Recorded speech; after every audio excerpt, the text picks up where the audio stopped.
So I explained to my dad a little bit about like 회식 and how the drinking culture functions there. And he was also, again, very surprised about that culture because for him, if he would see his employees being drunk, he would fire them. Whereas in Korean, 회식 is all about getting drunk and like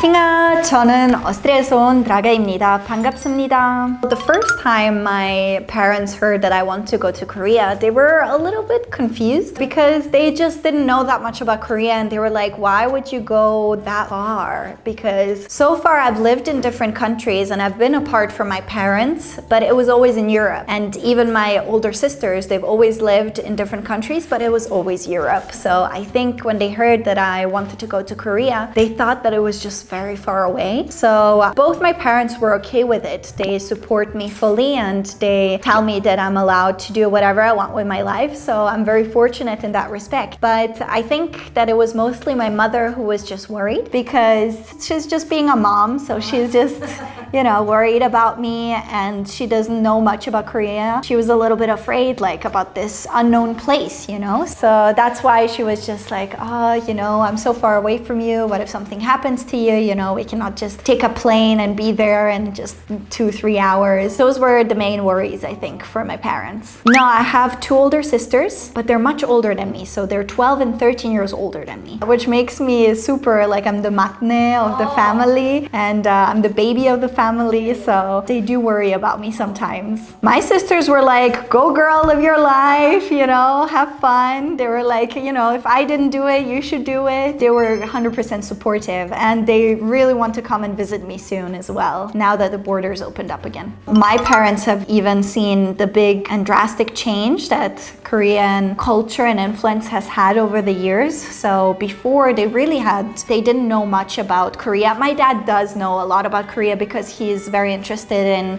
history and politics. So he knew already a lot about Korea, but culturally it wasn't as famously known as it has been the past few years, right? So ever since, movies came out and, like dramas like Squid Game or Parasite that won so many awards, even my parents are kind of proud to say, oh, look, my daughter is living in Korea. Yeah, they even promote it like that. So I think they've become proud of me living in Korea and they support my choice. Both my parents actually watched Parasite on TV. It wasn't on Netflix, it was on Serbian national TV. So they were playing it as like a movie. So they really enjoyed it. That was very interesting for me too because I was like, wow, because Serbian movies that are shown on Serbian TV usually take a couple of years to actually show on the screens, but Parasite came out on Serbian TV very quickly after it was released.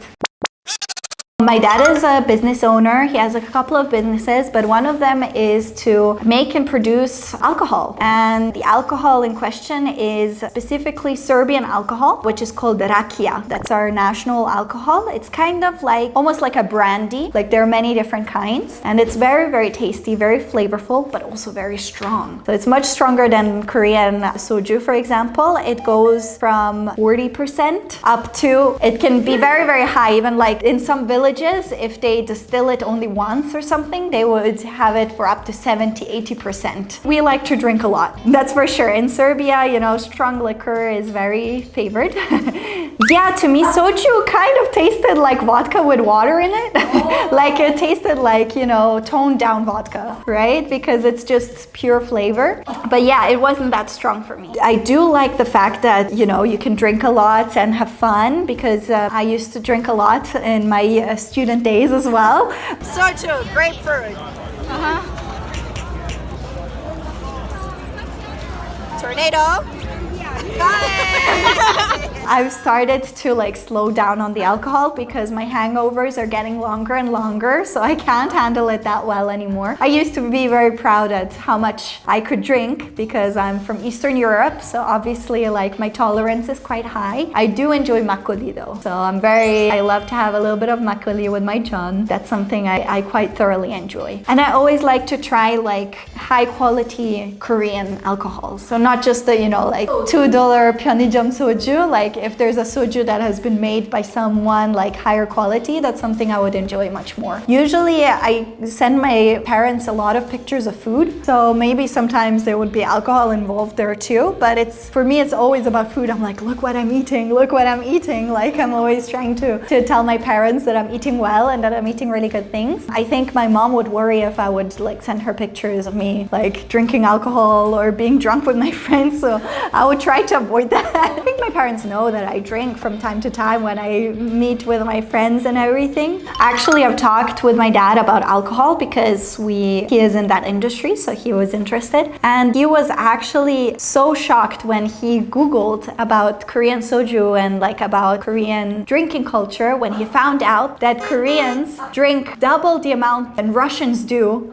per week in shots. So apparently Koreans drink around 13.7 shots per week. Like this was from 2014. They drink that much, whereas Russians drink only half of that. So he was shocked to find out that Korea is #1 when it comes to drinking strong spirits. And he was like, wow, this is very serious.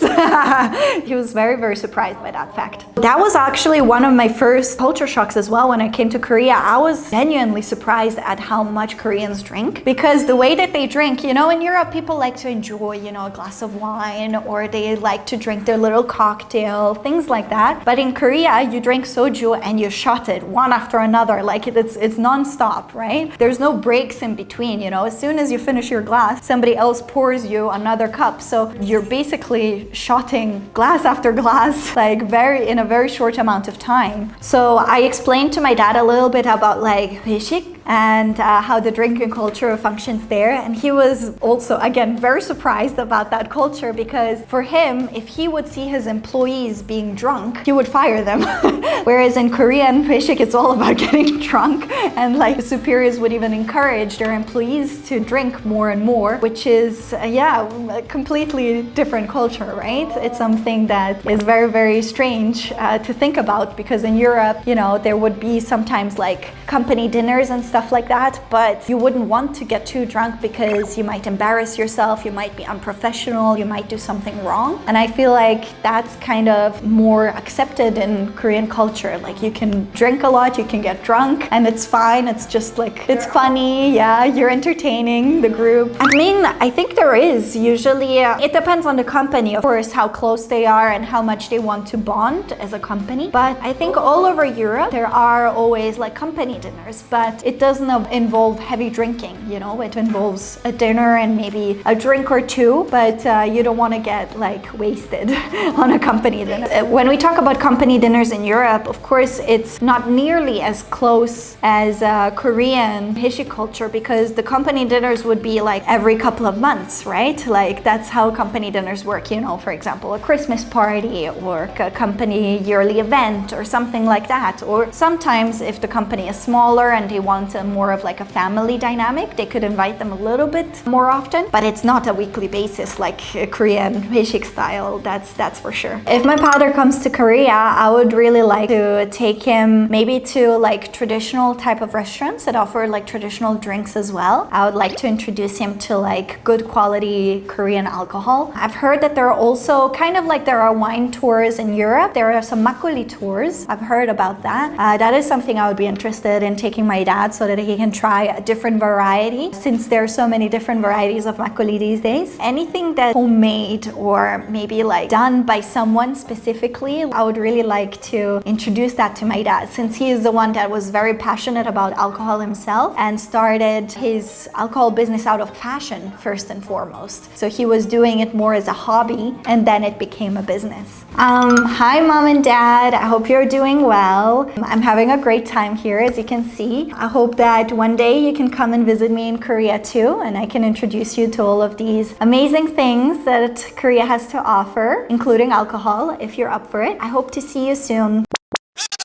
오늘은 제 아버지가 보고 놀란 한국의 문화에 대해 말했습니다. 영상 좋았다면 좋아요, 구독 눌러주세요. 안녕!